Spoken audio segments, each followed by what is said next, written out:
আমরা কেউ সেদিন রাজাকার সেজে সেই স্লোগান দেই না। আমরা শেখ হাসিনাকে সাকিয়ার করেছি, শেখ হাসিনাকে চ্যালেঞ্জ করেছি সেদিন। আমরা স্বৈরাচারকে চ্যালেঞ্জ করেছি সেদিন। যুক্তরাষ্ট্রের এক নম্বর জিম চেইন গোল্ডস জিম এখন আবারও বাংলাদেশে বসুন্ধরা আবাসিক এলাকা ও বসুন্ধরা সিটি শপিং মলে। তাহলে কি সেই স্লোগান ব্যবহার হবে, সেই চ্যালেঞ্জিং স্লোগান? তুমি কে, আমি কে? কে বলেছে, কে বলেছে? তুমি কে, আমি কে? কে বলেছে, কে বলেছে? কে কে রাজাকার, কে রাজাকার, তুই রাজাকার, তুই রাজাকার। ওই দিন আমরা ওই স্লোগানটাও দিয়েছিলাম, সেটা আমরা আবার দিতে চাই। এই কে রাজাকার, কে রাজাকার, কে রাজাকার, কে রাজাকার?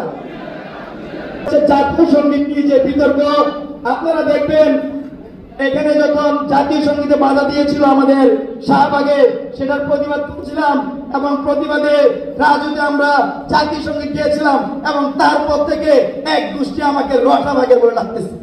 আমি আসলে তাদেরকে আজকের বক্তব্যের মাধ্যমে বলে দিতে চাই, জাতীয় সঙ্গীত আমাদের রাষ্ট্রীয় সঙ্গীত এবং এই রাষ্ট্রের কাগজে কলমে যতদিন আমার সোনার বাংলা জাতীয় সঙ্গীত থাকবে ততদিন আমি তাকে দিয়ে যাবো।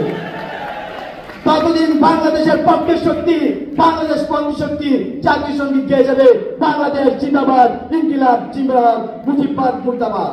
For more updates, follow us on Facebook, subscribe our YouTube channel, get the latest update on www.daily-sun.com.